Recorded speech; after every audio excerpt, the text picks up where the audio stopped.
Good evening, all. Hopefully, you can hear me all right. Welcome in for another Sunday stream. And holy moly, there are a lot of you already in chat. Turns out, if you plan ahead and actually put the thumbnail up in Discord at a reasonable time, you get lots more people at the start of the stream. Who knew? A very good evening then to Socially, to John Chavez, to Sloth, Edison, Truther, Matthew, to Del Kenobi, to Stunner, to German, good evening, buddy, to Zavath, Jackal, Jotcop, Jag Mason, and everyone else.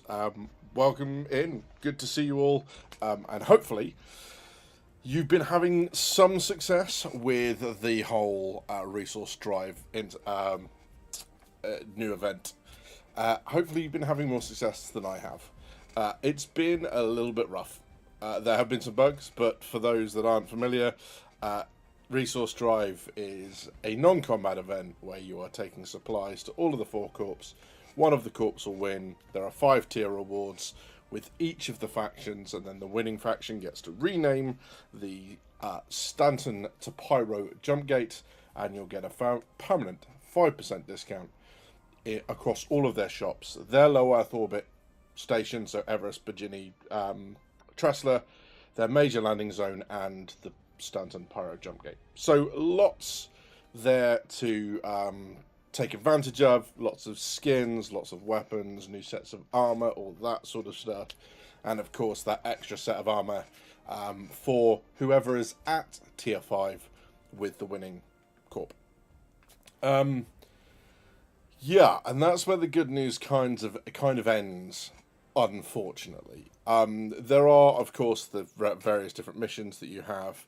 You have the hauling missions, you have the defend a hauler, an NPC one, you have the go and recover cargo from space, and then you have the go and recover from a ground facility. And I guess kind of in that order, that is the order of efficiency, right? There's the 5th one, which is the kind of mine or acquire materials by any other means and then hand over indiscriminate amounts, as much or as little as you like. And I guess that sits between the recover stuff from space and the recover from outposts in terms of efficiency. So I took a screenshot of where we are across the servers about half an hour ago. So let's jump across and take a look. And this is where we are. This is from my Mobiglass about half an hour ago, and what we're seeing that side. I've got to remember, just point the opposite way to the way I want to, because the way the camera's set up. But yeah, predictably, cool, that's loud. Predictably, Hurston is ahead of everything else. It does have far and away the better skins, and I think everyone that's commented is put Hurston up there for the skins. And they are at 133 million SCU. Well, I say closely, not closely at all. Microtech is at 84 million. Crusadier at 62, and then ArcCorp at 56. Yeah, and I think that's likely to go because obviously the people that have wanted Hurston have gone there first. There are lots of people I've heard saying that they don't want to go for Microtech or Crusader or ArcCorp because they don't like the skins. And of course, there'll be people saying that about Hurston as well. But I think we need to remember the power of FOMO that happens with these events. And that final suit of armor for the tier 5 people at tier 5 for the winning corp, they have said that they have one ready for all of the 4 corporations. The winners will get one. The other armors will not see the light of day. I mean, I'll take a vote as to whether or not we think that's going to turn up as subscriber flare later on down the line. But that's what's been said so far. And that FOMO of something that's going to happen once and not happen again, I think,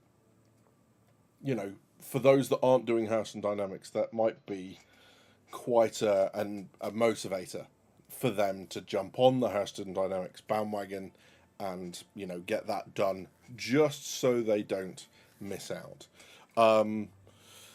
Yeah, I'm going to see if I can do a poll. I don't know. I think polls are just one, right? So let's do this instead. Let's do which corp will you back? Okay, and then we'll ask all. Or obviously have you backed. And if you've done loads, and I know people will be like, look, I've done 2 or 3, or I'm doing all of them, fine. That's no problem. If you could only do one, what would you go for? What would be your option? I'm just about to put the poll up, so you'd no need to jump it in chat, although you can do if you want to.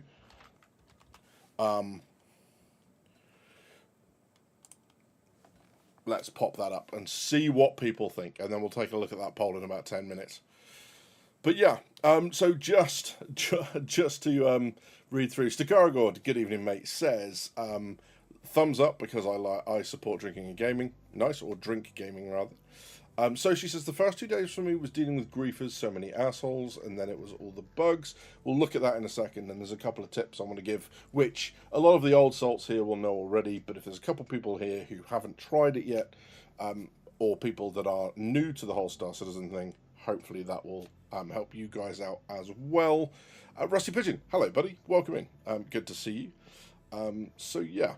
For sure, anything they took the time to make will at least be sellable at some point in the future. That's a response to the comment about the new armors potentially making it to subscriber flare from Stunner.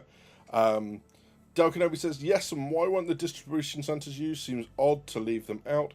Do they all have freight elevators, or would they have to add that functionality to them? Because I know you've got the persistent hangars at distribution centres, but there are like 4. So they'd either need to add a lot more, or they'd need to have a lot of surface ones. And it's that. Truth says FOMO is real. Absolutely. Yeah.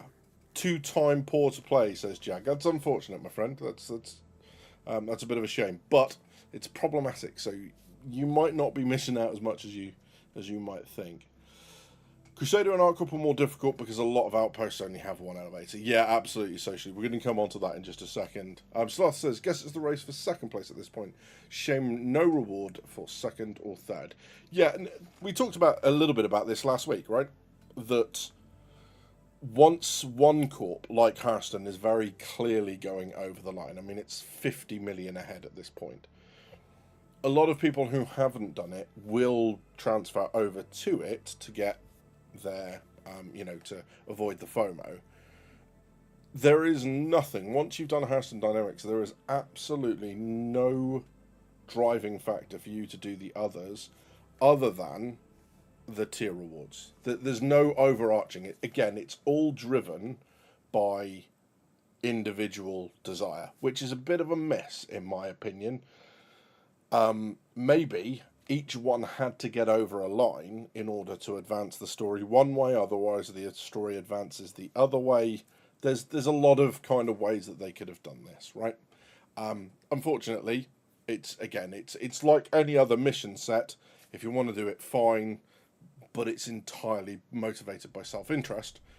If there's no want to do this, then you don't have to do this, right? Randy the Summon Moose Morris, welcome in, buddy. Committed to Crusader, and I've gotten them and Microtech to tier 4 so far. Nice. Yeah, so this is my progress, so I think I've got about another 1,000 or so, 1,100 maybe, to do on Hurston. And then I'm going to see how burnt out I am moving crates. Having said that, I had a great experience today at Microtech, at Pinewood. 2 people helped me out load my entire Taurus. Really did help out, which was good, because the larger mission, the large haul mission, is just slightly too big for the Taurus. So what you end up doing is you end up almost filling it, and then make sure that you've got one like in the center on top of the cargo grid, because as it goes up, it does actually hold there as long as you put them, kind of neatly. So I have been managing to do large hauls in the Connie Taurus without having to faff around trying to get stuff through the back door. That's what she said, into that small cargo area. What that really needs is a lift to go up and down. If it has one, and I've been an idiot, someone let me know, but I don't believe it has, and it really, really needs one. So yeah, So distribution centers do have freight elevators, but they don't have armistice zones, so that might be the reason. Yeah, that sounds like a, they said they did not want it to be combat. So that could be a significant factor in that. The real reward is the time we spent together suffering, says Socially. Oh, God, you're not kidding. So, a couple of problems we've had. The freight elevators are as balked as they've ever been. In fact, they are worse. What's interesting about this is talking to Stack and a couple of others who have been in the PTU. They said that we weren't suffering these problems. There weren't these issues with the game at all. And what that seems to indicate is that on a smaller scale, these problems don't exist. Or if they do exist, they are much less pronounced than anything else. What we're seeing now, of course, is that it is happening on a much larger scale, extremely pronounced, to the point where you would expect, had we seen this in PTU, people would have been like, no, this needs work.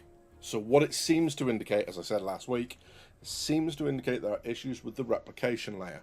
It's not per server any more than it is normally, and of course the servers are going to get worse over time. They're going to degrade with the constant addition of entities to them. But yeah, I mean, there's been some really interesting things, and when I say degrade, this is what I mean.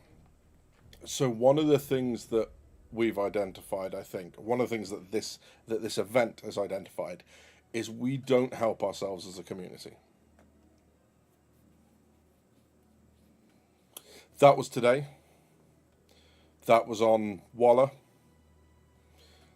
This highlights a bunch of problems. The first problem is, unlike Microtech and unlike Hurston, the majority of outposts have one freight elevator. So if that one freight elevator is balked, that's it. The other thing that is happening here is this absolute mess that's taking place. How people abandon their ships in mid-air is bizarre, or mid-void, I guess. It just is bizarre, although I guess some ships can float off with the physics and that sort of stuff. But this, if it's not working, get your ship out of the way of the freight elevator. This is not helping. So people do this and then complain that the elevators aren't working or they can't have access. Everyone knows it's persistent now. People have got to stop doing this crap. So, yeah. Benoit Beausejour, says Dell, spoke about the broken transit system, including the freight elevators, in a special SC episode last February. CIG knew this was a problem and pushed this event anyway. Yeah, absolutely. I think the optimist in me wants to answer that with, sorry, that was coming from Dell, makes me want to say that they've been trying to hone down on this problem and this is how they're doing it. By completely overloading the system, they'll actually find out what happens. They could have used the tech branch to do it, but then again, I suppose what they will say is that, they don't get as many people in tech branch and that sort of stuff. The other thing here is that we don't know technology-wise what went into the freight elevators in this patch. So it could be that there was an attempted fix. It wouldn't be the first time CIG does it. It wouldn't have been the last. We've heard them say, well, actually, some of that tech has been in the last couple of patches.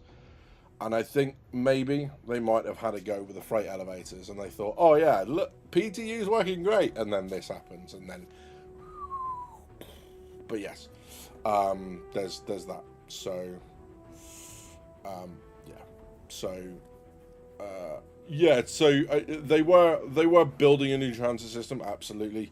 In terms of the freight elevators, like I said, having data on what the problem is then doesn't ensure that any fix they put in is going to work. So they need to try and enable a fix. And again, this is what I'm hoping has happened. And that what they're doing now is trying to find out if the fix works. Because as we pointed out, without this problem on PTU, full servers, full shards on the PTU, across all, maxing out, didn't seem to have this problem. So they weren't replicating this on a server by or a shard by shard basis. This problem seems to come about because of the amount of shards that are accessing the replication layer, and that can only be replicated, obviously, when you've got lots of people accessing the replication layer for the same thing all at once. So even if this wasn't a fix, it's highlighting that now, because I think it's safe to say that more people are accessing the freight elevators now than ever were at any point, you know, concurrently in the past. So yeah, we'll see. So yeah, Gremlins went into those elevators. We know that much. Good evening, Shadow Girl. Good to see you. AV, good to see you. Been similar to that for most every cargo missions I got. People get irritated and start bumping into ships and stuff as well. Yeah, I mean, I've had an Argo tractor out the back of a Polaris, interfering as I was tractoring stuff into the back of the Taurus, was trying to grab the boxes off me as I was moving them around. And that might have worked had I had a hand tool, but luckily enough I took the tractor rifle with me, and that was that. So yeah, I mean the key thing here is that it's not specified that this is to fix the elevators. You know, simply put, and they've stated this bit, this was to give the people complaining about everything being a combat event, turning it into you know, having a non-combat event. And actually, I do kind of like the premise. It's the execution that's been the problem, right? And I kind of feel for the mission teams, because they're building it on a, again, per server or per shard basis, and going, this should work now, this would be really cool, you know, because they're being told, hey, we need a non-combat thing that everyone can get involved in that works on a, you know, that works using existing systems. That rules out mining as the only way of doing this. This rules out salvage as the only way of doing this, especially when you're going to stop people from buying supplies, because not everyone has a mining ship, not everyone has a salvage ship, not everyone has the money to be able to get into cargo, into those professions, especially when you consider that the rented ones, you can't change over the mining head or anything else like that for this. The cargo works slightly different, of course, because you can rent those ships, and they are very cheap. And whilst you might not have the 3 mil required to go buy a prospector, the money required to rent, you know, one of the smaller cargo ships, a Freelancer, a Raft, of that, is much, much smaller. And we all know that there's lots of, you know, there's huge amounts of credits flying around. It's not that much of a challenge to get into cargo using in-game money, even if you don't have a cargo ship to start off with. And of course, if you're only combat focused, who cares? So yeah. Then when stuff screws up, just say, hey people, the stress test showed us what was wrong, but we'll give everyone a reward who participated. And you're getting those rewards, right? You have whatever tiers that you want to go up to, right? Otherwise, all that happens is everyone tries to do the initial mission and then goes, well, I took part, and get the reward the same as people who did 500 SEU. So yeah, Space Tiger says they need to find a fix to non-cargo entity boxes persisting on the grid. Seems a bit weak that a single medpren can break the cargo lift. You're not wrong. You're not wrong. So, I mean, 4 SEU boxes suck. Why not give us 16 SEU boxes for the large missions? Yeah, I think, again, because they're using the existing systems, the problem they've had is it doesn't exist yet with these cargo missions. It tells you what size boxes you've got to deal with, rather than being able to go, hey, I'm accepting this cargo mission, and then the mission goes, all right, what size cargo boxes do you want? Or the freight elevator, what's your maximum cargo size box? This. So that way then you can fit it into everything, because of course if the mission gives you 16 SCU boxes, there are going to be some ships where they go, I can't take that. I can take other things, but that's going to be too much of a challenge. So yeah, you know, like the 8 SCU into the Intrepid, that works. It ain't fitting anything else, right? And it's got to be in 1 SCU. So yeah, it's a bit of an interesting it's been a bit of an interesting thing. What clearly has happened is, you know, The mission team have been told to create something within existing systems. And none of the existing systems at the moment support industrial gameplay on this scale. I'm going to put hauling in with industrial. So yeah, it's been a bit of a challenge. This sort of stuff has been awful. The freight elevator is not working. There have been a couple of other things. There have been obviously the one or two people want to get involved. I got caught out at one of the orbital markers, moving around with a full Taurus. This is the first large load I took on. And I got caught out by a Scorpius Antares and a Polaris. Luckily enough, they were napping. So, although I wasn't able to get into nav mode, I was able to boost. They realised at the end, but because I was clever with the way I ran the boost on the Taurus, he had to switch the quantum mode stuff up to keep up with me. The first time he managed to get it back on to stop me jumping, it stopped all the spooling up and the calibrating. I had to boost out of there again. But then, the second time he didn't get it back on quick enough and I was able to jump to Everest. So, and there's a couple of tips on that. Look, as far as this sort of stuff goes, I'm not going to give you the fighter cover, go with an escort stuff, because that's just going to make people rage quit and flip out, right?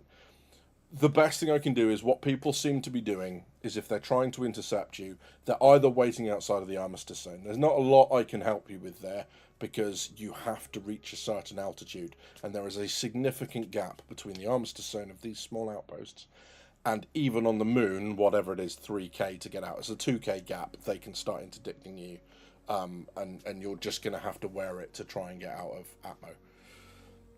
The best thing I can say is make them chase you, is head in the opposite direction, even if you're not climbing straight up. Make them chase, make them go into nav mode to catch you up. And if that means to update or upgrade your, whatever it is, engines to be able to do that better, that's probably going to be a better way to go.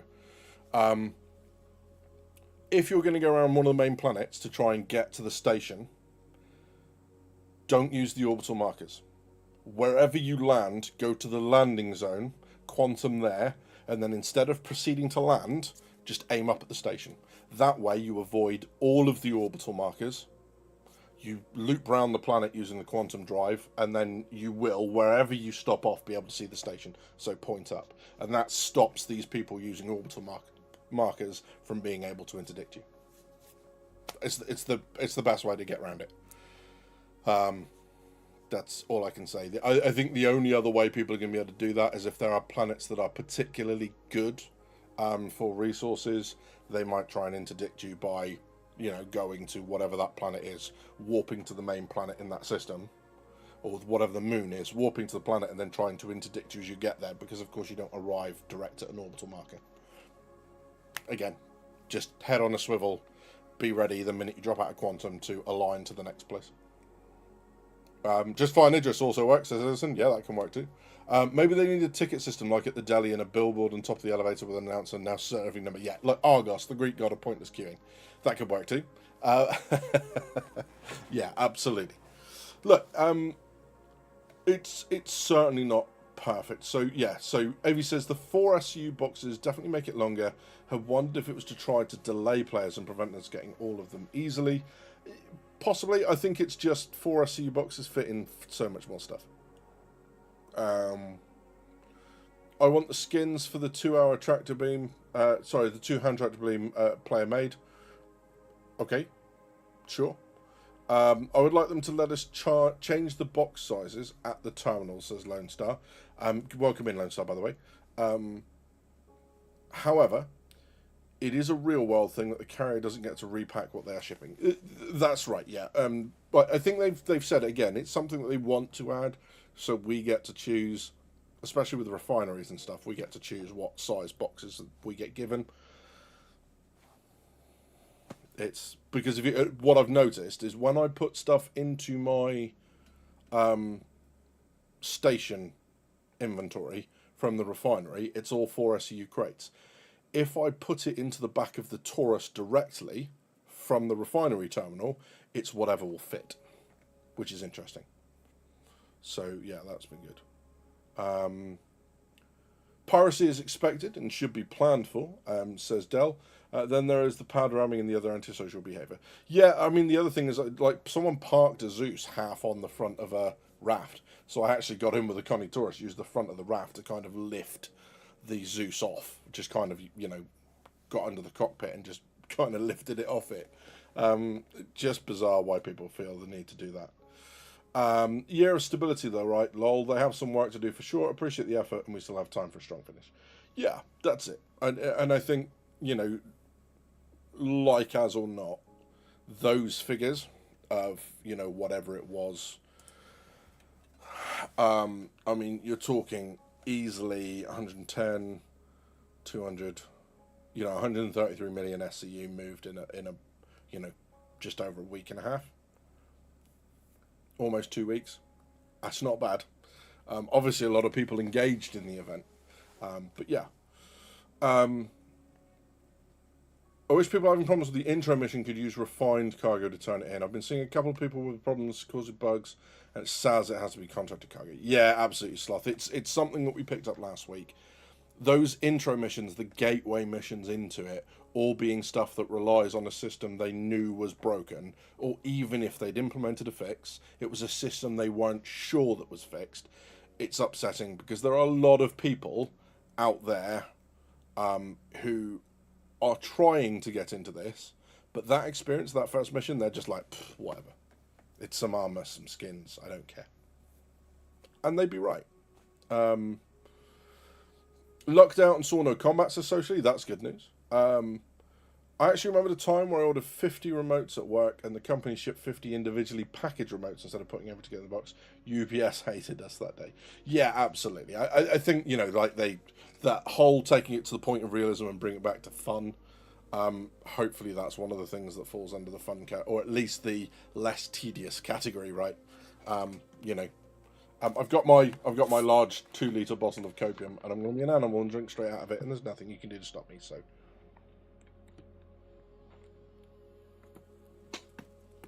So there. I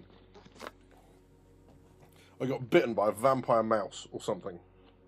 2 little marks on there.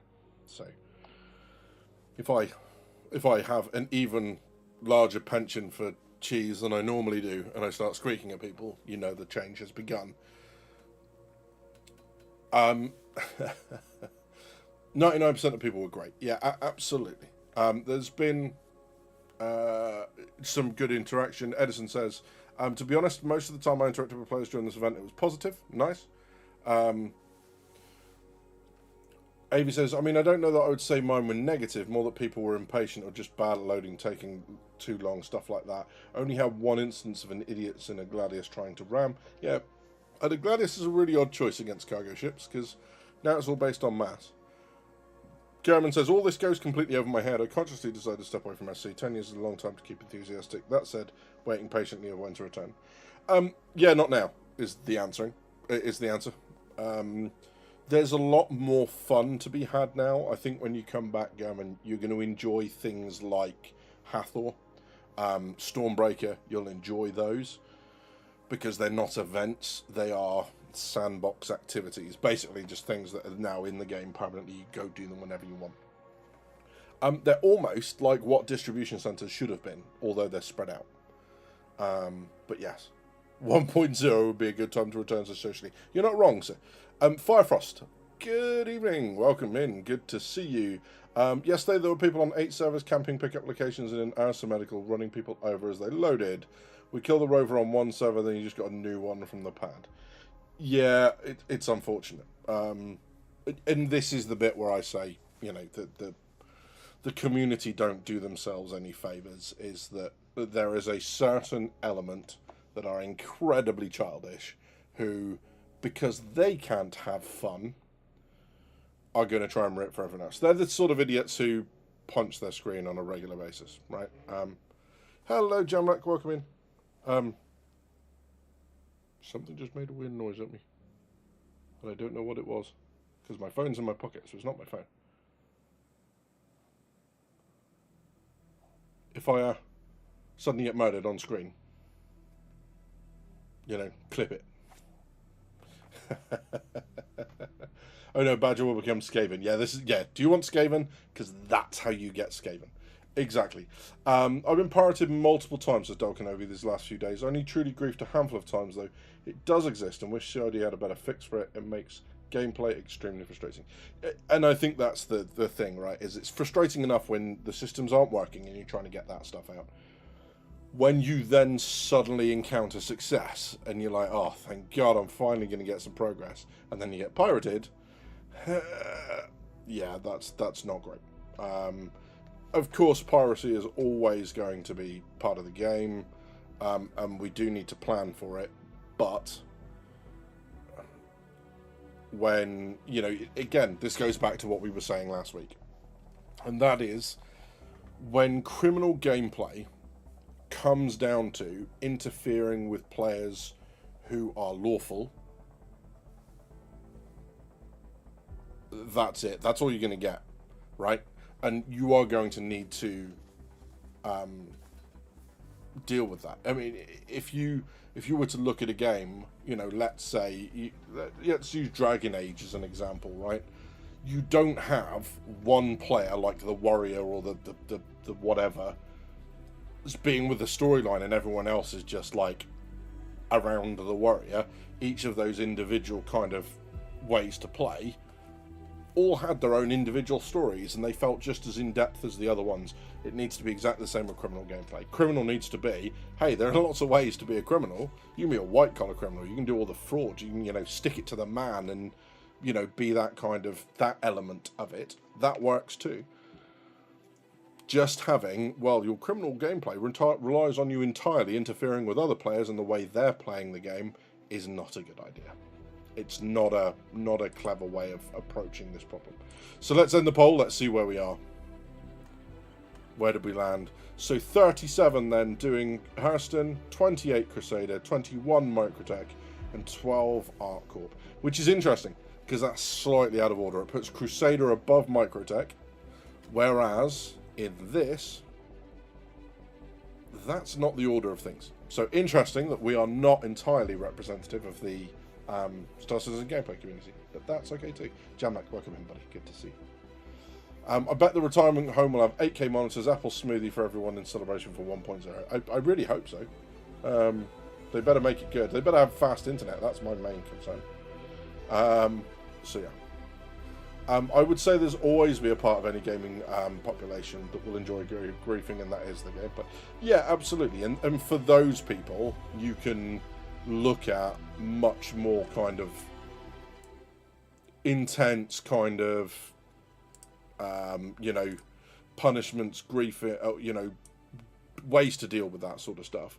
The problem is at the moment is there are people who are legitimately wanting to be pirates, who are calling people up, who are being paid off and all that sort of stuff, and saying, hey, give us 250,000 credits or we'll take you out. All that sort of stuff, it punishes those people as well.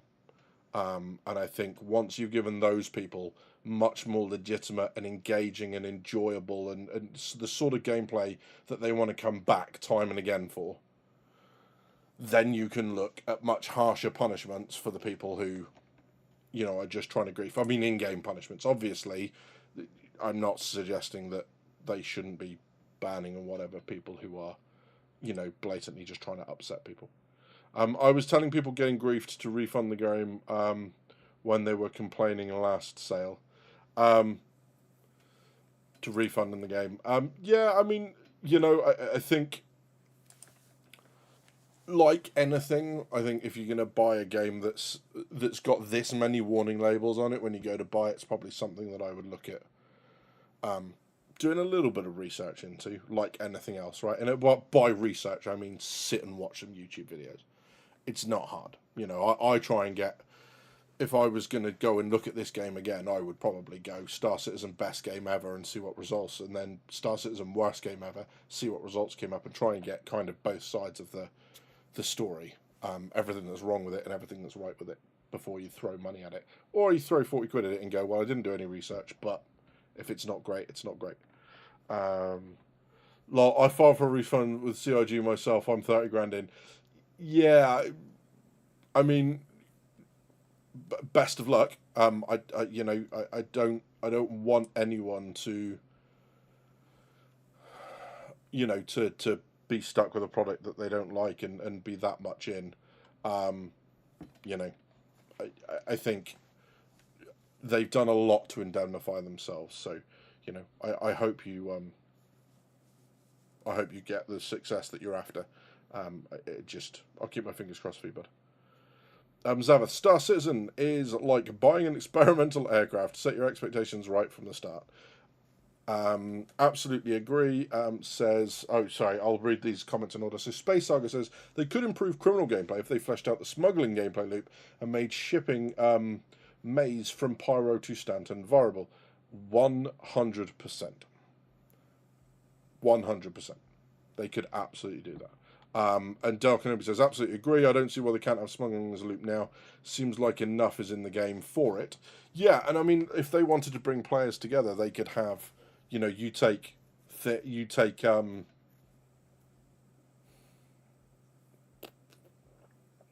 how would you do it? Because you could have PvP interception missions, like kind of like the Twitch Pacheco mission. If anyone remembers that, it was where you went to go and pick up the drugs, and someone else went to, or you went to destroy the drugs, and someone else went to pick up the drugs, and that sort of stuff, right? You could have those kind of meet and greets. The question is, where does the game set the intercept point? Where does the game tell you? Or does it just put a marker on you, like a bounty? Because I don't like that system. The fact that you know where someone is at any given point with a marker, I think that's really, really bad. I really don't like that. So, yeah. So, yeah. Oops. Yeah, so Matthew, I'm not even reading that out. That's just idiocy. That's just fucking idiocy. Um, yeah, that person deserved everything they got. But yeah, so it's been an interesting kind of couple of days watching this develop and watching this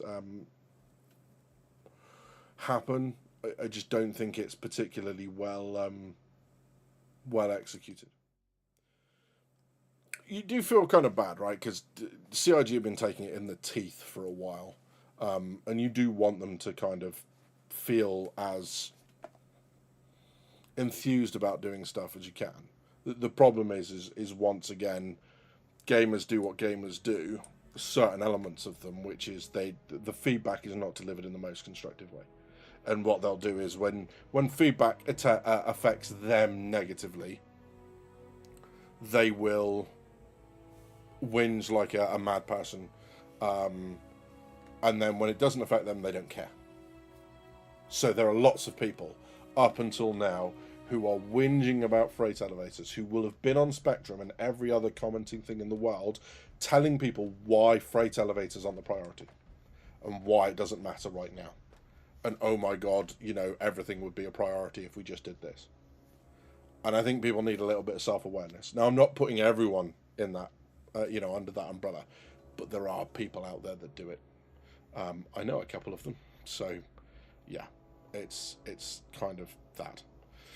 You only have to look at how Void Dude has changed his gameplay from smuggling to piracy since they got rid of the small self-load smuggling terminals. Yeah, exactly that. There's so much they can do. Like I've said before, I really like the idea of the Serenity Firefly bad guys, where it's stick it to the man, UEE bad. You know, we don't want to be part of this United Earth Empire. We want to go our own way. We want to be independents. You know, kind of the Knicks sort of individuals. And I just hope we don't have to wait that long for that sort of gameplay to start becoming viable. But, you know, heists now, oddly enough, are definitely looking, with the idea of fuses and the idea of power, you know, resource network and that sort of stuff, the ability to isolate power supplies, radars, weapon systems, coolers, life support. There's so much you could do on the heist front. There's so much you could do on the, you know, shut power down. If you take the fuse out, you get into the right security area. The doors that scan you, dressing up like a maintenance person. Like, it's literally a GTA heist. And that's why they're building the systems like this, is by being systemic, you can use them to whatever process that you want. So, security cameras, sure. Pull the right fuse out, get access to the right area in the right uniform, pull the right fuse out. shut the cameras down. NPCs come in to fix it, but it buys you a window to get through that and all sorts of stuff. So there's lots of stuff that they could do. The problems: Roberts plays himself and his family first, then provides the company and devs. I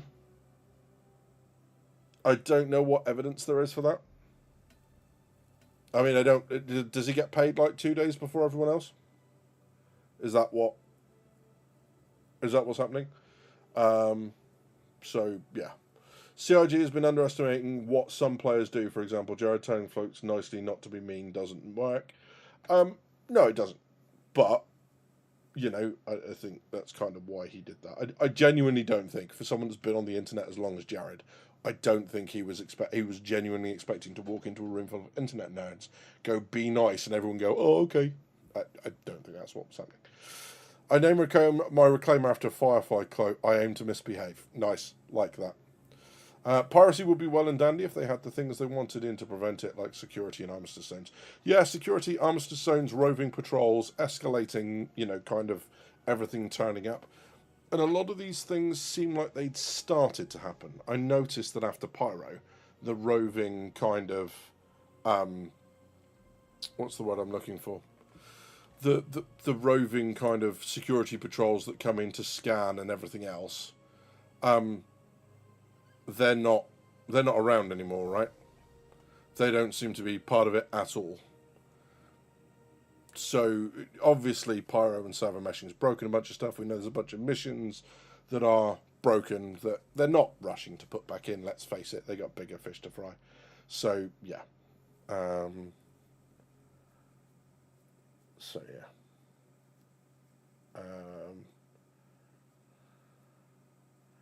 I doubt that, Firefrost. I significantly doubt that. I don't think you are the reason. For everyone warning, you know, you say warning about the game. Okay, all right, I'll bite. Let's have a quick look. Let's see what we're. I'm about to get flashbanged, but there's nothing I can do. This is how this site loads. There we go. Flashbang. Boom.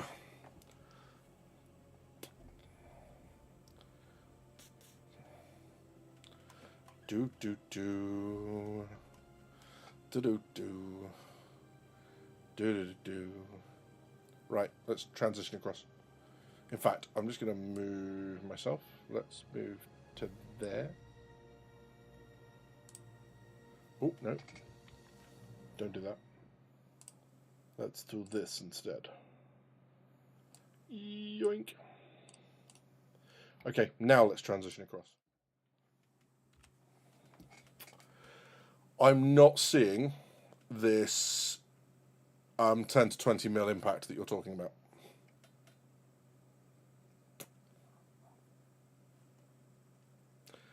Doesn't seem to be there. Right? I think plenty of people are warning. I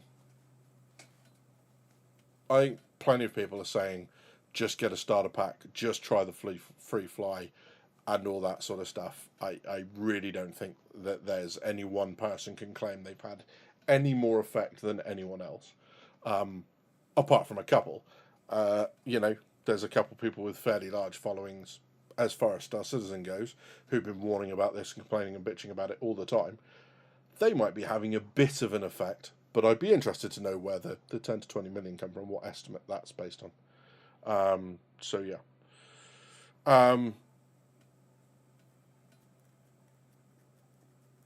So yeah. Yeah, I think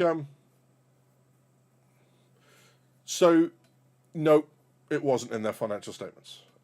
If anyone thinks they made a 10 million loss last year from that financial statement, all that means is they can't read financial statements.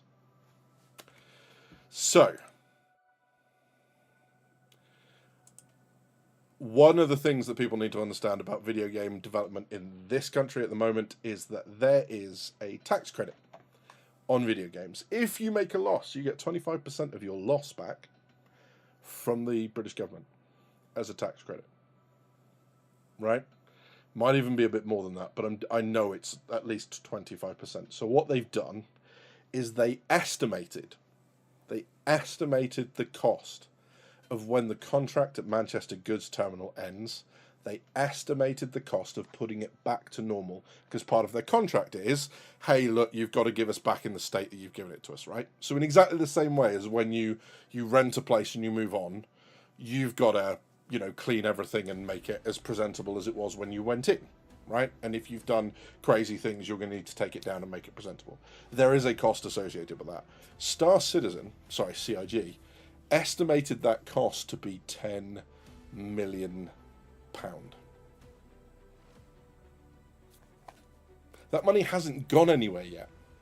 What they've said is, we need to set this money aside because we're going to need to put the Manchester Goods yards back. It's perfectly legal, but it's playing on the tax credit because the tax credit ends 27. So in 2027, the UK tax credit on video games production ends. That's the 10 million loss that happened. It was jiggery pokery. It's literally financial wizardry do. It's not what people think. I was on Space Tomato stream talking about this. Yeah, it's jiggery pokery. They actually say it. Apart from the tax credit thing, they don't say that. But it's actually in the text where they said, yeah, we estimate the cost of putting Manchester Goods Yard back to rights at 10 something million, 10.0 something, and then they estimated another cost at 500,000, and funnily enough, the loss was 10.5 million. Ta-da! And they're getting 25% of that back from the UK government. So this loss that people think there is actually a net gain for them, which is, this is how accounting at big figures, big numbers works, right? So that's that.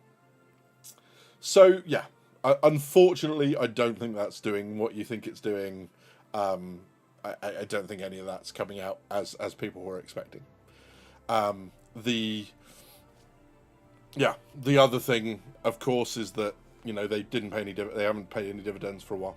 So all they've got coming out is their salaries.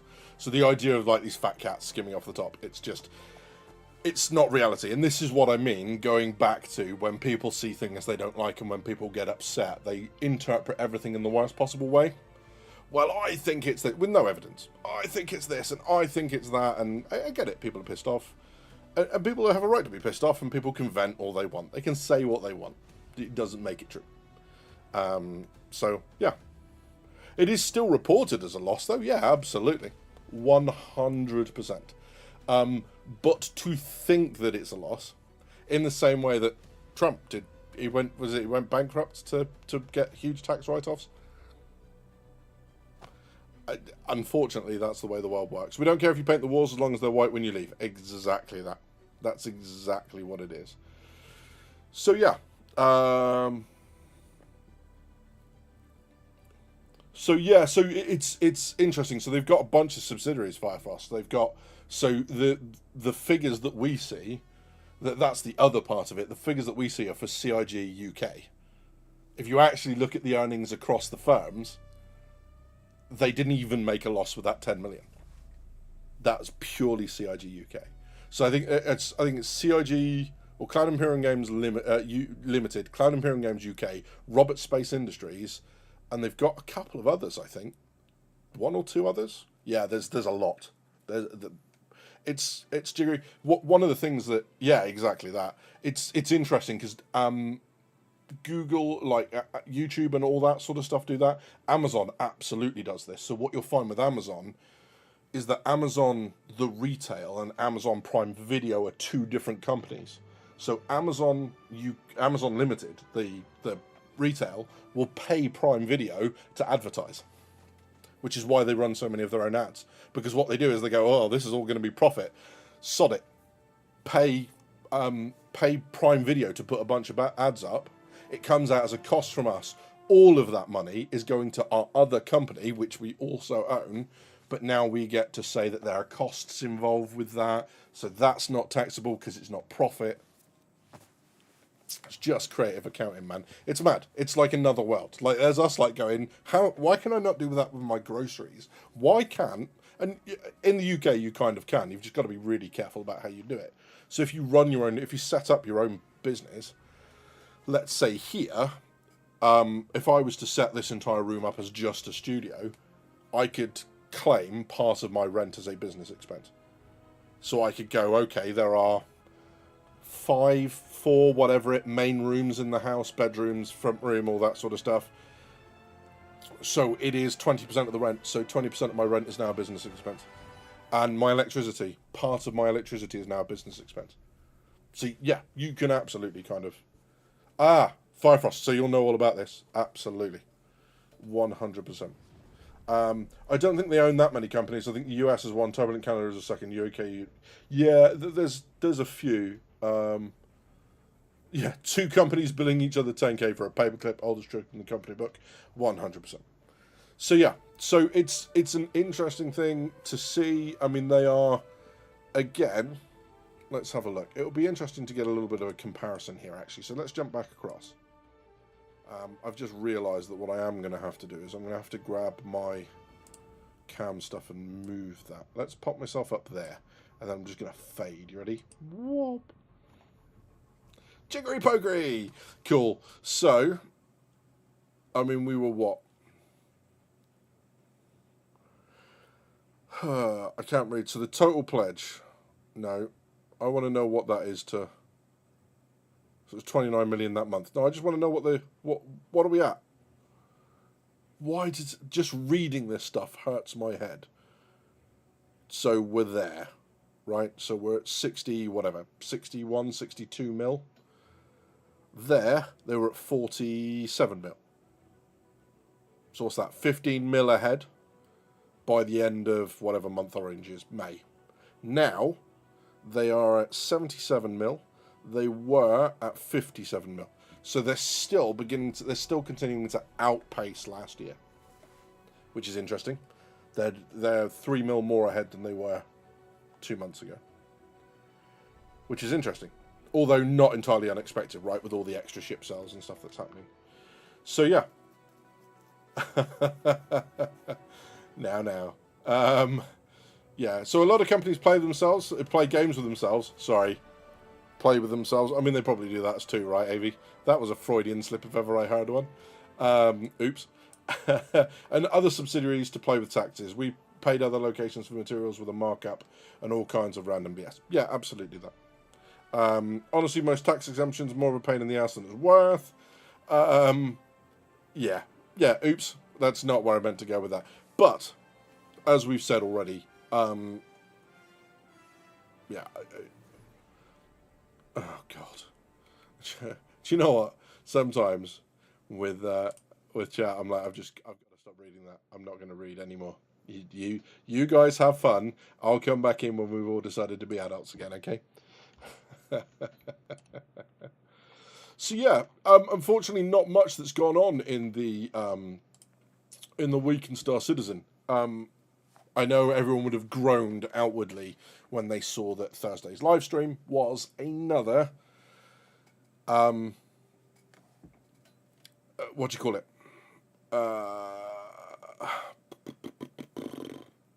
My brain just died. Another audio thing. And I get everyone went, audio stream. Normally it's the first one of the year, right? It's the cheap one to get out of the way. However, this one I found quite interesting. The bit of fluff piece, yeah, Jackal, absolutely. Sorry, my brain died.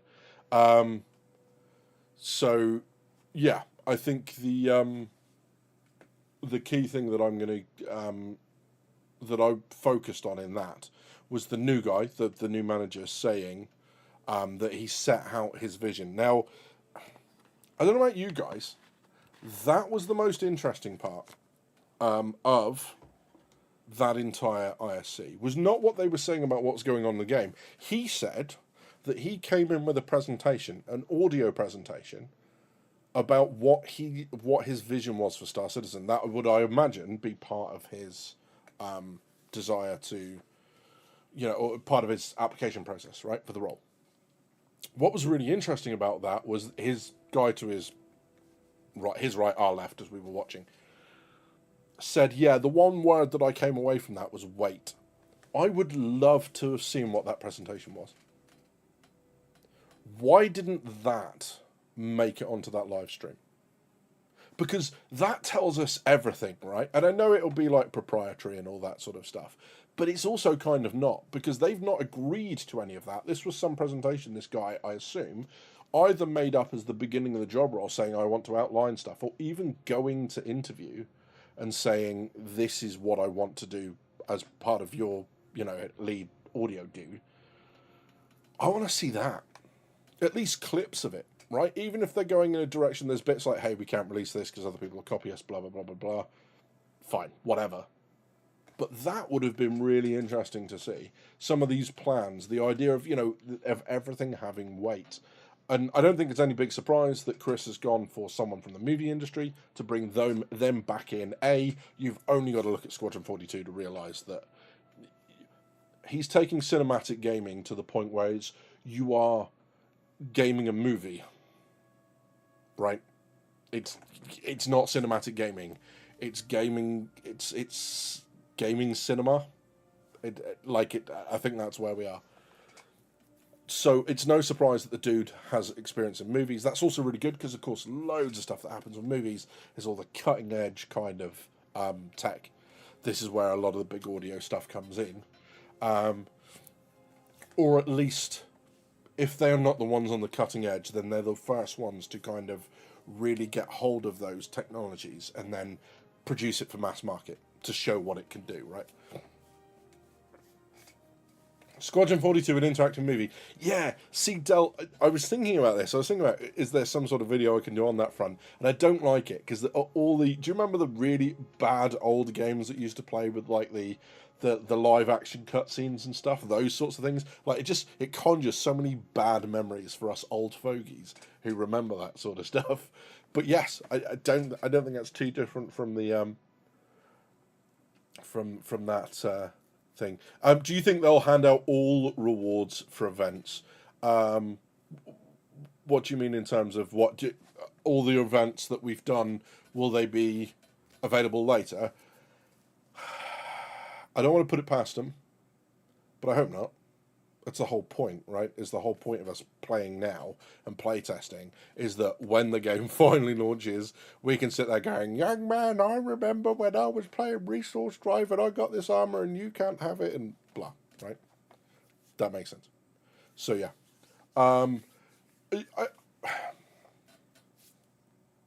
So what I found interesting, Firefox, for this event, you've just clarified, like, toss out everyone the rewards if you participated. I don't think so. I think potentially they might keep it going for a little while, depending on what the next one's done. So we had a couple of events where what was the last one? We had real big problems, so they kept the event going. So the pyro stuff, right? They kept it going for longer. They ran it into the next patch and then shut it down. Potentially that. Apteryx, hello, buddy. Good to see you. The confirmation that Benoit is going to do a follow-up on February Stability SCR was a nod to addressing some of the concerns.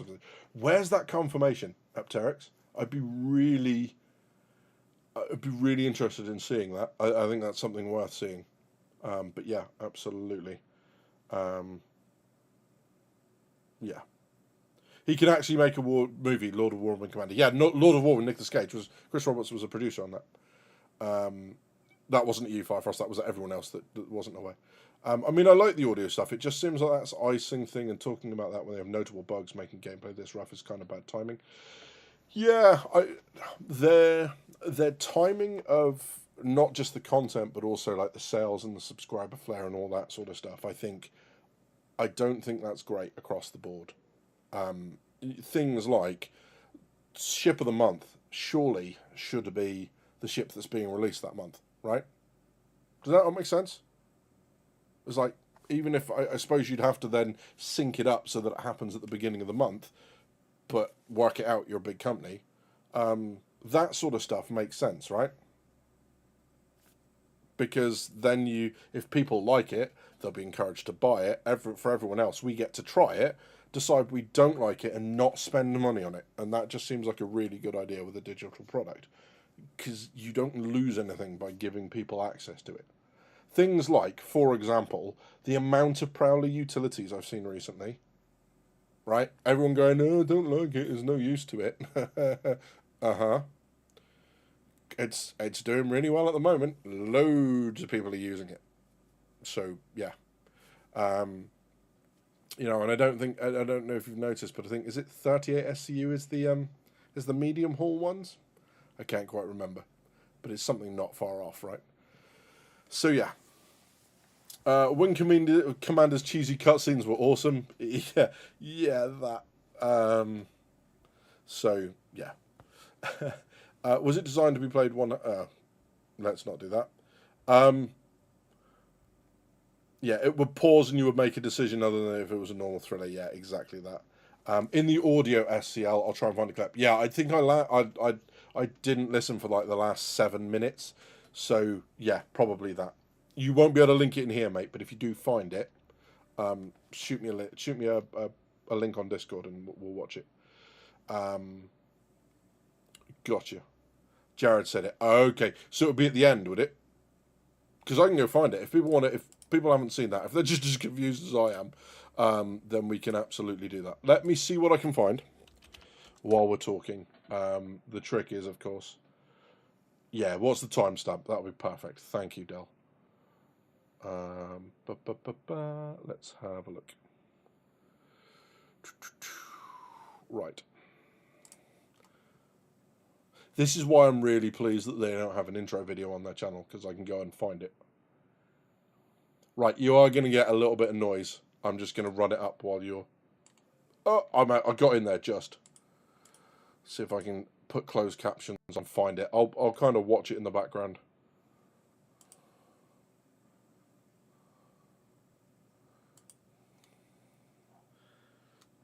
But yeah, I take it was right at the end, was it?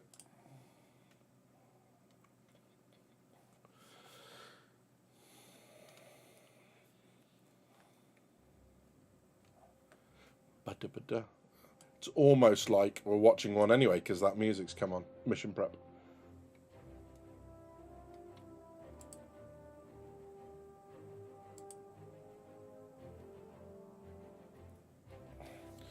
So, Ship Showdown is in 2 days. Big remember on that. Big reminder on that. What do people reckon? What's going to be Ship of the Year? What's your vote? What would you vote for?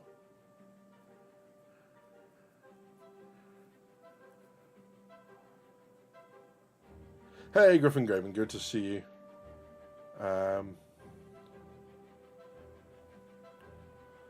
So yeah. Hey, look, if as long as I'm not going to, as long as I'm not working, I will absolutely potentially live stream that when it comes out.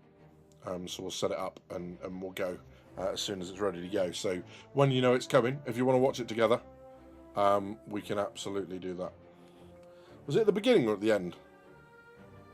Oh, I don't know. So, what are the choices here? Parallel Utility, Guardian QI, and I mean QI. You're listening, Jackal. Raft, Misk Rapt. I don't think it's the Raptor. Asgard, Polaris, Idris. So yeah, the meme bite this year seems to be Gladiator, and I'm here for that. Nice, absolutely. I think Raft deserves to be in Final Four. I don't care about the Raft was interesting because I bought one earlier on, and then of course it only had the very limited SCU. So the way they've done the cargo grid now is really interesting. Although I did come up to one, it had two Atlas upside down on it, which is really jarring to see. Very jarring. It's like, oh yeah. The ICTY would be fun. Yeah, I don't think they're going to do the ICTY. I don't think they're going to be doing the ICTY. I don't care, Guardian, some YouTubers are pushing. I want a ship that more people will use. Hey, Haywood, good to see you. But yeah, so like loads of rafts. As you saw in that picture that I had up, there are stacks of them kicking around. So yeah, it's well worth a look. Um, the improved raft is rather nice, but the tractor on it seems to have some issues in terms of usability. Yeah, the one of the things that I found with the Argo as well, with the tractor beam, is trying to, if you stand like under the nose of the, or under the rear section of the Connie, either end really, and try to put the box right down at the far end of the cargo grid, it almost takes as enough like jiggery pokery to make the virtual box move down as it does just to do it with a handheld tractor gun. But you know, just float outside the station and watch rafts come in by the dozens. Yeah, absolutely. Really liking the utility. It's interesting, isn't it? Because a lot of people were not about the utility when it first started, and I think now people are realizing that it's actually a little better than people were willing to give it credit for, which is cool. I'm all for it. It's just a shame that, you know, I've now gone up to the big missions with the Taurus. It's going to take a while, isn't it? It's a long old thing. You know, look, the bottom line from me, the way I've seen Resource Drive is, I applaud the effort, I applaud the thought, the trying to get something non-combat and everyone working together. And it is clear that this sort of event, give it a year or two, when there is more control over those systems, like the I get to choose what size crates my materials come out in, you know, like the different ways of starting missions, going to see, you know, see those mission givers in person, for example, rather than doing it some other way. All those sorts of things, they could do it a whole lot. It could run a whole lot better. But I like the idea, and what it's done for me is it's actually kind of, I've enjoyed random encounters with the community, even the ones where I don't just mean the Care Bear, everyone helping to load everyone else's ship, which is cool in and of itself, but also the instant raised heart rate of a full Taurus being pursued by a Scorpius Antares and a Polaris. That, even those things are like, I escaped. Probably would have been a very different experience had I not. But again, you know, just being aware for that sort of stuff is kind of cool, right? So yeah. Del, stop it, you monster. But thank you. Just bad, Del. But we need to stage an intervention for you, bud. We really do. We really do. For a game that wants group play that much, I find it odd to promote solo play like that. Yeah, and that's it. And I think that's potentially the other way. The other way of looking at this is the penalty could have been worked a little differently. Rather than going, there are 4 people in your group, so we'll divide this by 4. I think what they could have done was they could have done a penalty, right? So it's like, there are 4 people in your group, so you will all get 75% of the SCU crates handed in. Or something along those lines, right? So that there was a definite benefit of handing stuff in together, of doing these missions. And yes, sure, some people will cheese them, but I think the problem with this at the moment is you are definitely doing this by yourself. Unless someone has got to tier 5 in their own, you know, kind of thing, and now they don't care and they're just coming along to help you.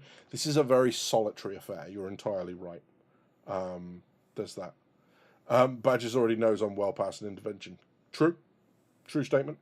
Imagine how many boxes could fit on a Liberator's flat top and garage. True. Also, shut up about the Liberator. I'm kidding. Did they ever fix the sharing the contract only one gives one SU bug so it actually splits it right? It does seem to split it right now, AB. I think that was fixed pretty early on. But yes, it does seem to be fixed. When we did some on Friday, and we did a couple earlier on in the week, they all seemed to split correctly. So that was good fun. The other thing that we found, the return rate isn't perfect. It's not superb, But if you are doing HRTs, and it is only HRTs, when you encounter the caterpillar, it is carrying, amongst other things, copper, corundum, and tungsten. So if you can get them down by soft deathing them, and they don't explode and spill their cargo everywhere, you can mix up your cargo with landing, all that sort of stuff, and doing that. So that's quite good fun. And what it also avoids is that having to take someone else's ship, you know, or the NPC ship, which seems to be very damaged and that sort of stuff. So yeah, yes, Sloth. Yeah, we were doing that quite a bit. So it's HRTs. You get the MSRs. They seem to carry like 4 SCU of stuff. There's no point. You get the 400 eyes again. Very little. No point. It's the caterpillars. Unfortunately, almost universally, they seem to be landing upside down at the minute. So, yeah, give that a go. But yes, so there's that sort of stuff. And I just, you know, I applaud the effort. I think they need to go through that way. Regardless of what the intent is, what I hope we see out of this is a fix to freight elevators, both on the surface and within persistent hangars and temporary hangars as a priority. That's my hope. Excuse me a second. Nobody needed to hear that. So yeah, that's what I hope we get. That'll be good.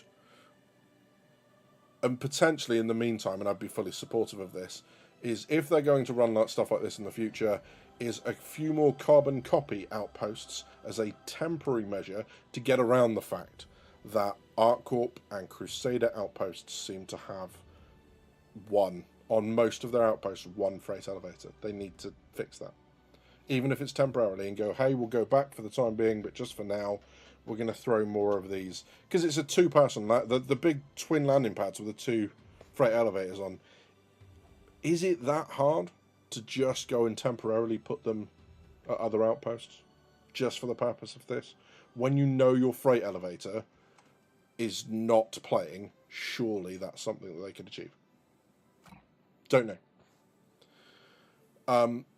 I am glad. You know, I think every event has a degree of brokenness around it.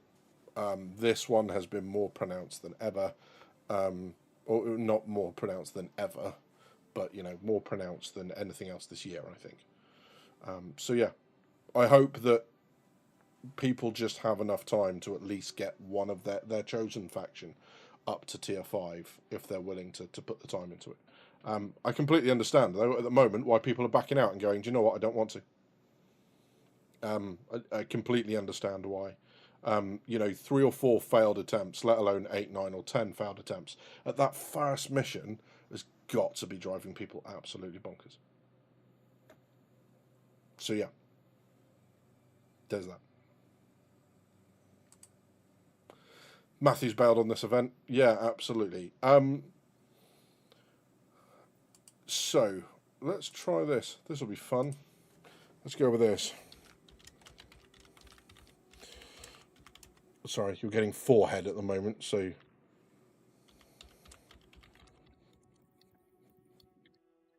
So there. Let's pop this question up. And then see what people think. So the question is, how many factions do you plan to get to tier 5? 1, 2, 3, or all of them? So yeah.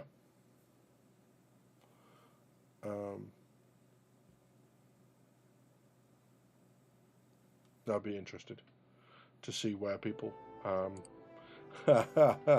You can't pick none. No.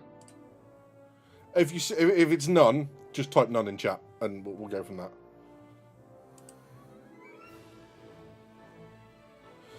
Hey AI, welcome in. Good to see you. Be interested to see where kind of people are planning. None. Not like that. I would try and get Hurston there, but if it keeps going the way it's going, I don't know if I'll have the patience to even get Hurston done. Yeah, absolutely. The best thing I think we can offer to do is, like, Fridays, 9 PM UK time, so the same start time as this was today, but on a Friday. Links in the fold to the Discord if you want it. We sat and did, I think, 4.5, 5 hours, and it only fell apart because I'm so disappointed. We were doing so well. We almost upgraded ourselves from Friday night shenanigans back up to Friday night ops, and then it came time for people to divvy up the loot, and ain't nobody got time for that. So that. I would imagine it'd get better this week. I hope so socially. It's been really interesting. I've had a lot more luck kind of Friday and most of Saturday than I've had today, which is, I would imagine, degradation of the servers. It also is because I'm trying a lot more of the ArcCorp and Crusader stuff, and that was just, yeah, that was rough. That was not the best bit, fellas. That was just frustrating. That was, like, especially when you want to go to bed, it didn't need to be. It didn't need to be. You needed to total up what was in your hangar, divide it by 5, bring that much up each time, someone else send it down. That would have been it. That would have been it. It said we had a hangar full of boxes. We had someone in the Pisces hovering it over all to sort it out. Honestly, we were that close. That close. Look, measure it. That close. Look, we were Badger's Head away from being upgraded to Friday Night Ops. And now we were that close from being downgraded to Friday Night Fuckery. So, you know, oh god, and we've just put off anyone else. Everyone else was like, why would I join this chaos? That's not something I want to get involved in. But yes, this is absolutely. We were a sausage's length. Jackal, you fixate on the sausage, sir. It worries me. For anyone that doesn't know what we're talking about, good. You don't want to know. Trust me. Some things cannot be unseen. On the plus side, Pyro has been running so smooth this week. I'm glad, and that's been the interesting thing, is when this first started off, having problems with Hurston and with Microtech starter missions, ArcCorp and Crusader starter missions ran like a dream on the same shard, because of course there's different servers. So just because the freight elevators are getting overwhelmed on one doesn't necessarily mean they're getting overwhelmed elsewhere. So yeah, that's been interesting. Things like this is why I'm actually kind of glad that my org voted to pull all the mined cargo up for grabs on a wheel spin for a winner. A lot of headache avoided and people were cool with it. Lol. Nice. That's cool. I like that. Yeah, so, and here's the Mackie Moose. Hello, buddy. Welcome in. Sorry, you almost slipped past me there, but Dell brought you to my attention. So, welcome in, bud. As slow as it has been, I've had no problems with mining. Prospect is just under 3 mil. Don't know what the golem's sitting at, if you could even buy it in game at the minute. It's probably too close, right? But yeah, the prospect has been exceptionally quick. Exceptionally quick. It's been exceptionally reliable, is a better way of saying it. It's been exceptionally reliable at getting stuff refined. And what I've found is, so I googled the best setup. I'm going to put this into a video. I used to do how to not suck stuff.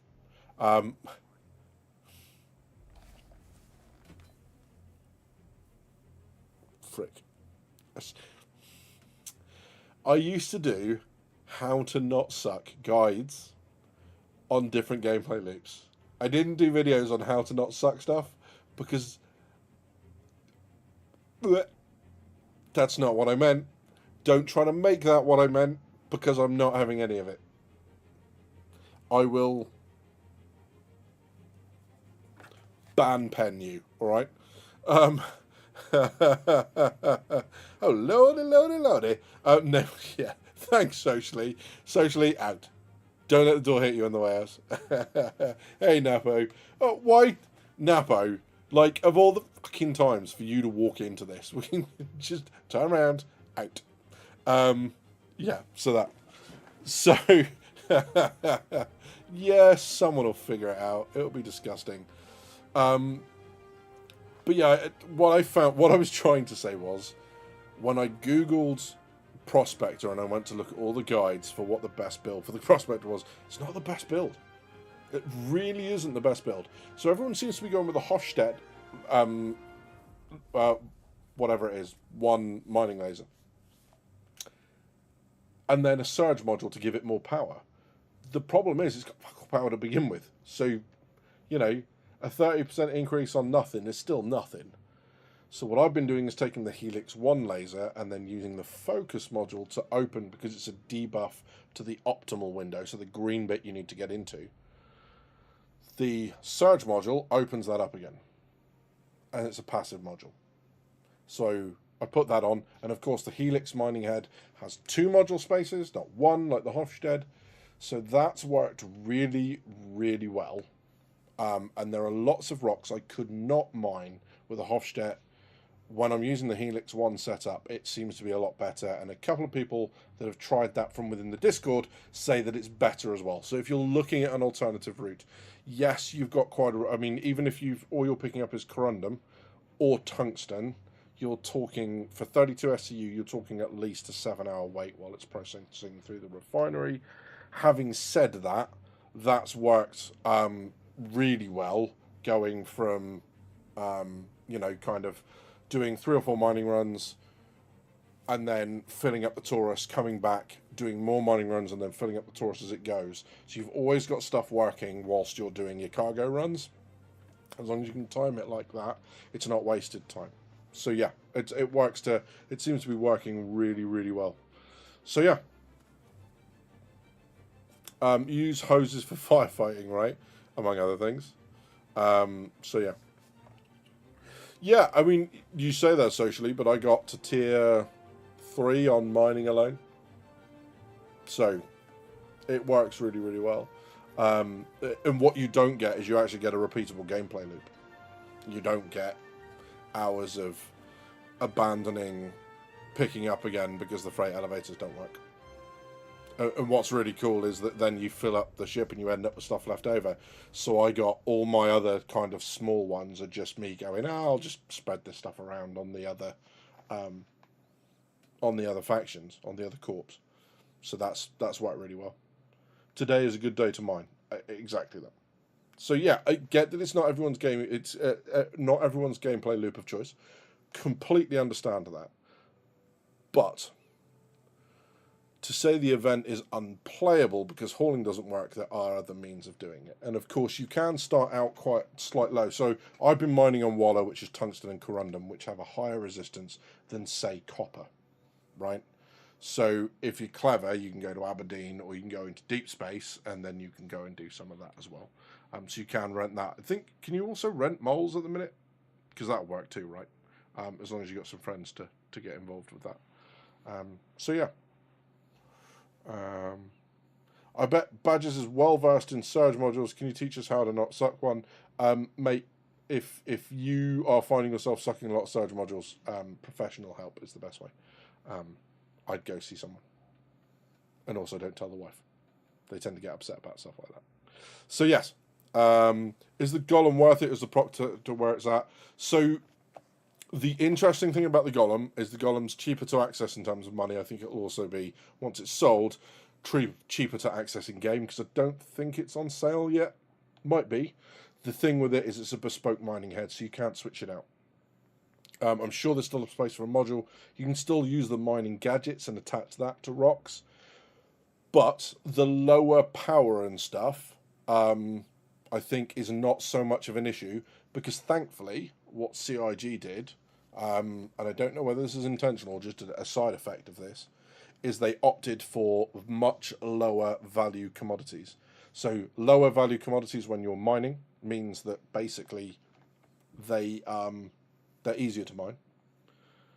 It also means you're less likely to be pirated, because people can make more money doing other things in the game than pirating people for copper, corundum, and tungsten, if that's why they're pirating. But yeah, golem mining head is actually pretty good. Yeah, so that's that, right? So the golem seems to be a good way of doing it. Prospector is obviously a good way of doing it, and then when you get up to, that sort of stuff, it's been a bit frustrating sometimes, because a lot of the rocks break down, and you get a fragment that is, when it comes to extracting it, 100% corundum or 100% tungsten. It's not always that case though, because some of it is frustratingly, you get a rock, really decent rock with a lot of stuff in it, but every single fragment is mixed with stuff you don't need, so like bexolite or beryl or quartz or whatever. and it's just like I don't need any of this stuff. So if you want to be efficient about it. But yeah, doing most of my mining on Clio and Uterpe. The events on Monarchs have been insane. Having a hull sea full of empty mole bags, 2 cats and a Herc for taking 4 bags, and 4 moles is a crazy sight. I mean, and that's really cool, right? Someone asked earlier, and I kind of skipped over it. I think it was it you, John? Asked earlier about Fleet Builder. I'm scrolling up. I can't find it. Yeah, here you go. Any plans for more Fleet Builder episodes, Badgers? Still disappointed you picked the truly actual worst submission on the last one. That, sir, is a matter of opinion. How very dare you? But I might look at something like a deep space mining fleet or whatever else. Something like that. And offer that up soon. Definitely worth looking at, I think. So, yes, plans for more Fleet Builders. I just don't want to ask people to do that and then not be in a position to put it together. And work up until now, as you guys know, has been very busy, so I've not been able to in a place to be able to do that. Can use the Idris as a base of operations for the Golem or the Prospector. Nice. There's so many options now, right? It's really cool, and I do. When we get the details of how the Odyssey works. So it can only refine Quantanium. What happens to the other materials? Do they get sorted out and put elsewhere for you then to extract? How is that? How is them removed? Etc. Etc. Right? Does that just come out in SCU boxes? That provides some very interesting gameplay opportunities for that ship as well, which lends kind of credence to the idea that it is more of an industrial explorer than it is a kind of space explorer or whatever. Arastra time, Hertz can hold golems as well.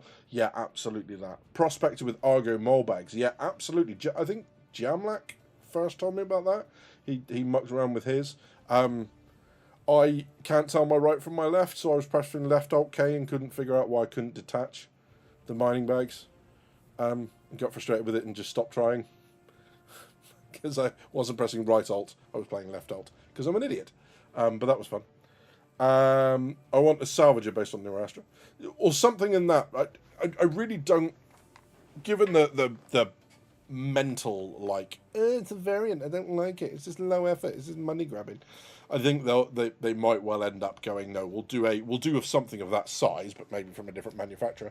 And I'd like to see a couple of things from different manufacturers. I want to know where, for this, like Consolidated Outlander, where are they? Where are their ships? Gib. Yeah.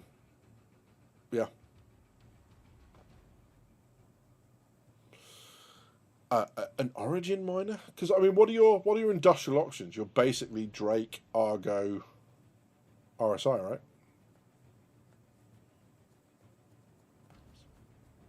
Yeah, that's it.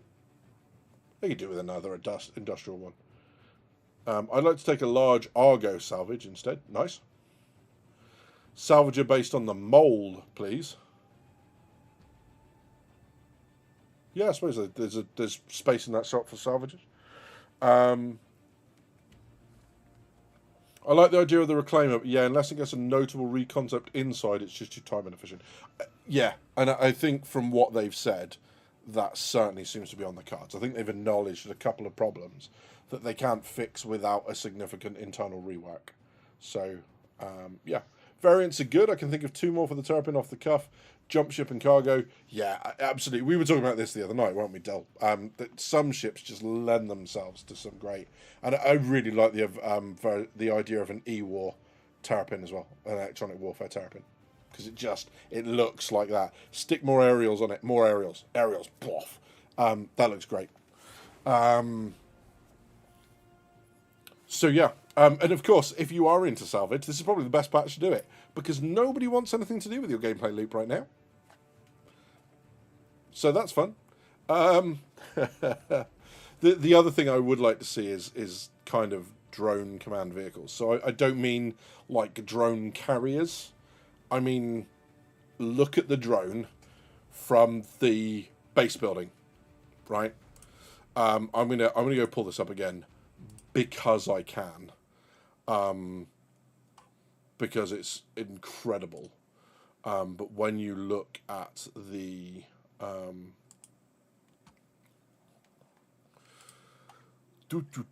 no, this is IE. I don't want that, do I? I want sitcom. There we go. That's what I want. So I'm gonna play the sitcom one. I'm just gonna find the clip and have it playing in the background because it's more interesting than my mug, right? So let's go and find that. Crafting your home. Here we go.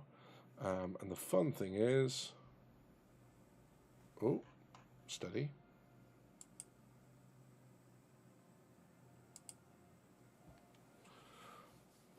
Bum, bum, bum, bum, bum, bum. So here we go. Let's move you across. So one of the uses from this that's immediately obvious is when it puts the drone up, is the idea of UAVs as they're used in today's modern military, right? Bird's eye view of the battlefield, exactly that.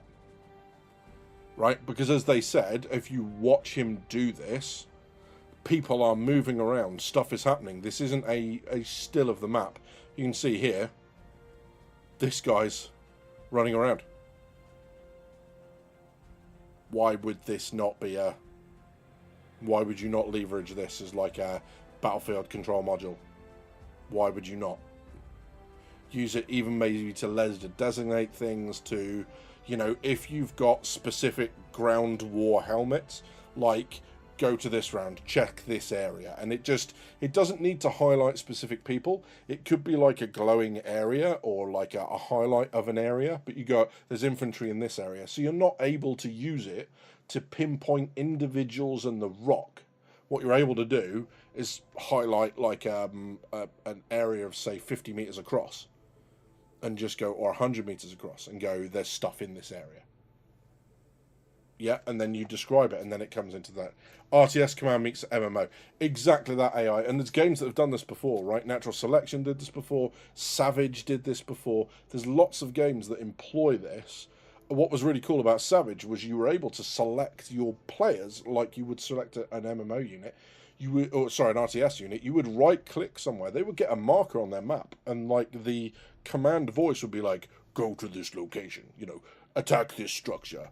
Attack this enemy." You didn't have to. It didn't force you to do it, but you then understood what your boss was saying, even if they weren't on voice comms. So that's kind of cool. But yeah, apparently, according to the recent Astro Historian video, there is a refueler hack in lore. Holy moly! Yeah. So yeah, this would be fun, right? If you could do this sort of stuff, and obviously the drone itself would need to be attackable and, you know, damageable and all that sort of stuff, and you'd want that sort of, you know, or maybe it's so high that people are hard to see, but you can see vehicles. But people can lock it up with certain weapons or whatever. There's lots of stuff you could do with this. But, you know, that sort of stuff, there's a lot of vehicles that would be very good for that. I almost thought maybe they were going to do something with a mobile tactical command. But, because that sort of name, not the vehicle itself, but that name very much lends itself to this, right? So, thank you, Del. I appreciate it, my friend. Yeah, so lots and stuff to think about as we go through. Yeah, so look, you know, all I can offer is this resource drive stuff. If you're struggling with it and you want to come in and have some pretty irreverent conversations, some of it can get pretty not edgy, but we can have dark humor. We can have some pretty disgusting humor sometimes, but we do temper it to the people that are in chat, always. So if you want to come and be part of a group, you're always welcome to come in on Friday. And any other time you see people in that Discord, in the bar, kicking around gaming, you are more than welcome to come in and join us. We'd love to have you. And, you know, even if what you're going to do is just hang out and do your own missions, that's fine too. No pressure at all. Just when you join the Discord server, it will ask you if you agree with the rules that are listed. If you can't agree with those rules, then thank you very much for looking, but we do expect people to abide by them at all times. And that's just to keep things reasonable. Okay. So yeah, that would be it.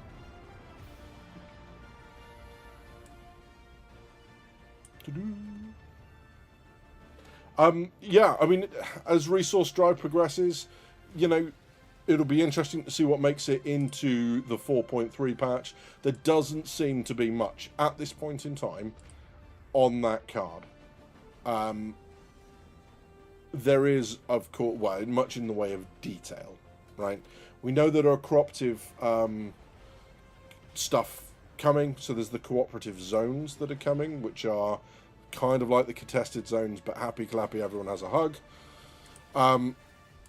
AI FPS turrets are coming along. Maybe that's something that we're going to work against. There's the sniper light armor. There's the combat stealth suit. There's the Ambrose utility armor. And of course, there is already Ambrose armor in the game. So whether that's that reworked or whether it's a new type of armor, we don't know. Ladder improvements and dynamic snow. There's cooperative zones that we've just talked about. Abandoned underground facilities.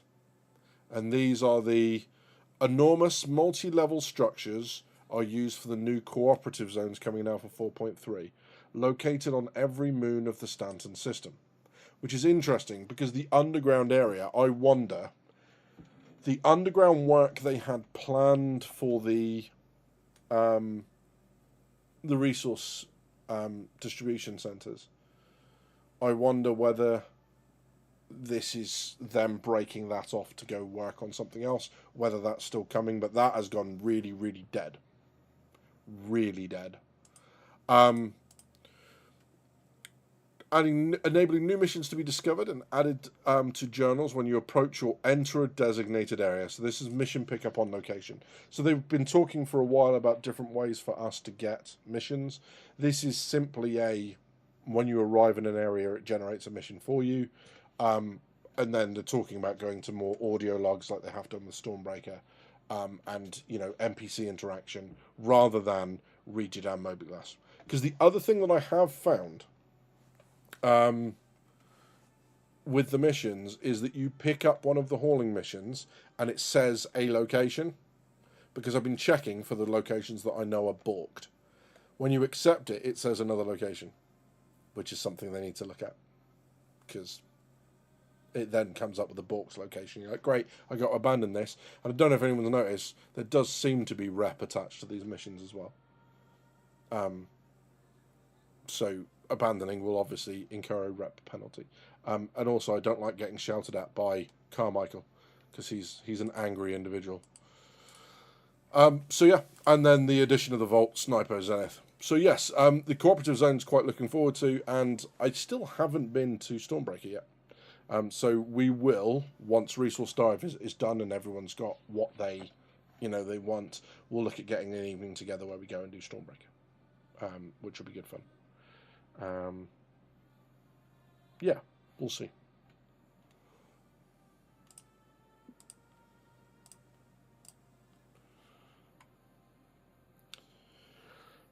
So, the silence is for a reason. I'm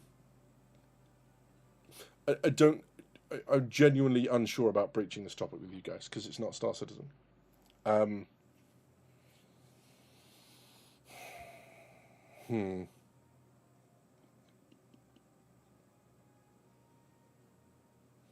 So, there's something that for a little while has been on my mind, and I just kind of want to say it to you guys, and see what you think, and hopefully, if it only kind of applies to one of you here, it's still well worth you guys kind of knowing about it. And that is, we need to look after our friends. Often the people that are struggling the most are the ones who do not show it. Which is to say that even the friends seem okay every so often, just need to be asked if they're okay, and when they say yes, no, are you okay?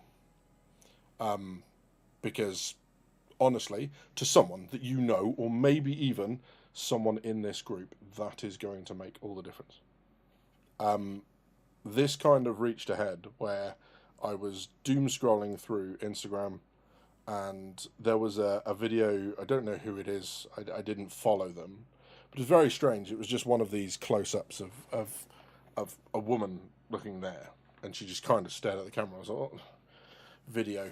And she said, basically it was just things you would like someone who cares about you to say to you, right? It's just you are enough, you're doing well, I see you, all the effort. And it got me to thinking, like, where are we as a society if we need people doing that for other people? Some absolute random stranger on the internet giving positive affirmations because people aren't getting enough in their own lives. And it's kind of, with everything else that has brought this to mind for me, I just want to suggest that the people that you care about, check if they're okay. If you are not okay, it is okay to ask for help. It's okay to just talk it through. If it were me, I would want to go drinking with a friend, right? And that sort of stuff. Because then you get to blame it on the alcohol afterwards, right? Oh, no, I was fine. I wasn't emotional, just drunk. That's all it was. That sort of stuff. But please, please, please, just check on the people who are near and dear to you, and offer them some support. Or there is nothing wrong with asking for it when you're in a rough place. So if you are struggling, if you're struggling with purpose, if you find yourself, I think for certain people the way this can manifest is they get very angry, they break stuff, they get angry at very trivial things. And actually what that denotes is a lack of, sometimes it's a lack of purpose. And it's them not feeling like they're making much of an impact on the world. And you are making impact. Your friends are making impact. And sometimes they just need to be reminded of that. Or they need to be supported in doing something new that makes them feel like they're making more of an impact in the world. I don't want to labour this. What I have seen is there are a couple of charities that I've noticed that are doing game-a-thons, and I'm very tempted at some point to do a game-a-thon for people who are struggling. And my channel is predominantly guys, so I might look at doing something like that, but I don't want to make it a gender thing. If you're struggling and you need help, and that looks past background, race, creed, who you fall in love with, it surpasses all that. People who need help need help. So I'm tempted to do that. So I know a lot of people have asked me about memberships and Patreons and all that sort of stuff. I think I would be, if we do a game-a-thon, we'll plan it in advance. We can do a bunch of games. People can come and join for a couple of hours and leave. If supporting me is something you thought about in the past, that would be a really good way to show it. To support people. I don't have a particular charity in mind yet. I will make it known when we get there. When I've made a decision. But I think it would be a really nice thing to do. Is just to do a gaming session over a bunch of time zones. Couple of beers, all that sort of stuff. But yes, that's kind of what I wanted to say. And I didn't want to take this to a strange place for the end of the stream. But it's been on my mind so much, and I don't see the point in having a platform like this and having people come in if I can't say to you, of all people, it's okay not to be okay. And sometimes people just need a bit of a bit of a kind word and someone to check on them and let them know it really helps. That text that you haven't sent to a friend for a while, just whenever, thinking of you, bud, hope everything's okay, let's meet up for beer, coffee, whatever it is, whatever your tipple is, however you work that with your friends, it's well worth a go. So yeah, hopefully I've not ruined the mood or upset anyone, but I just wanted to say that, for all the thoughts that's swirling around my head at the moment, and just needing to make sure that people are okay. I think that's a good place to be. So hopefully, I haven't spoiled it. So yes, we'll go back to my bottle of copium and all that sort of good stuff. And then we'll look at the results of the poll that I set up a little while ago.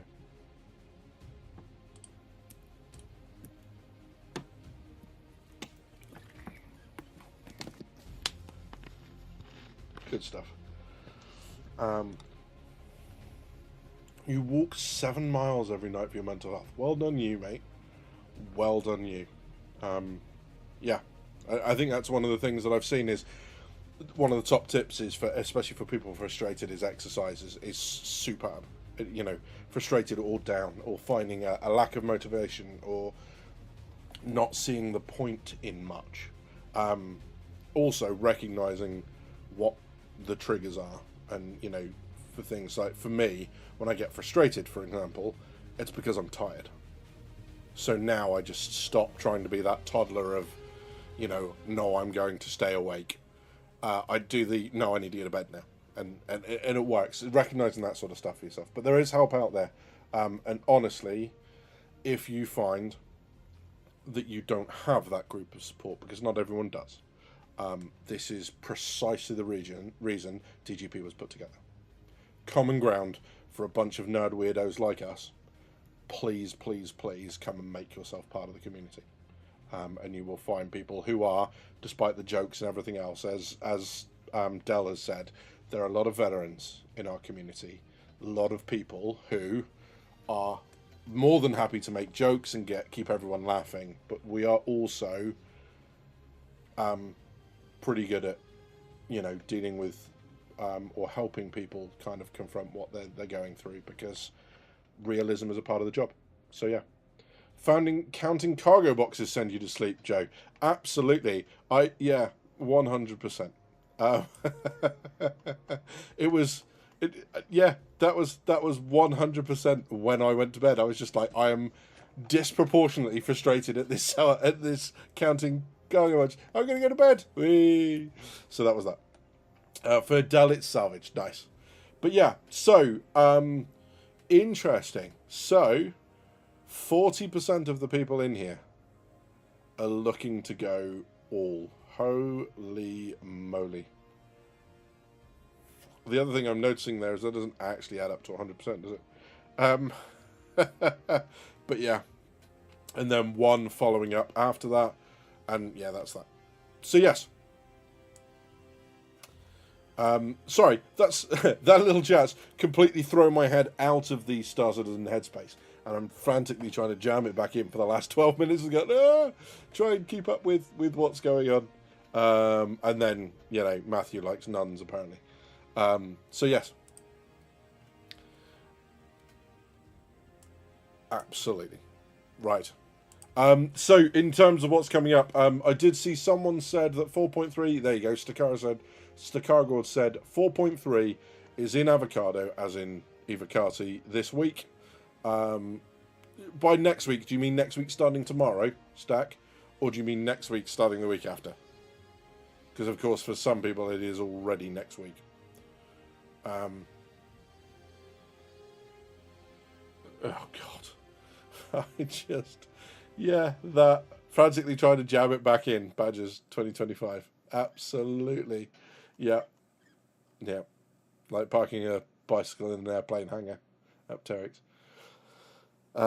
So yeah. What's really funny, Saga, is the amount of people who aren't going to understand what Betamax is. Someone's just Googled that, I guarantee it. But yeah, so that's that. Sometime next week, starting Monday, as in...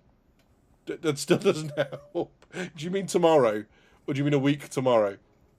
Stack, you're winding me up now, aren't you?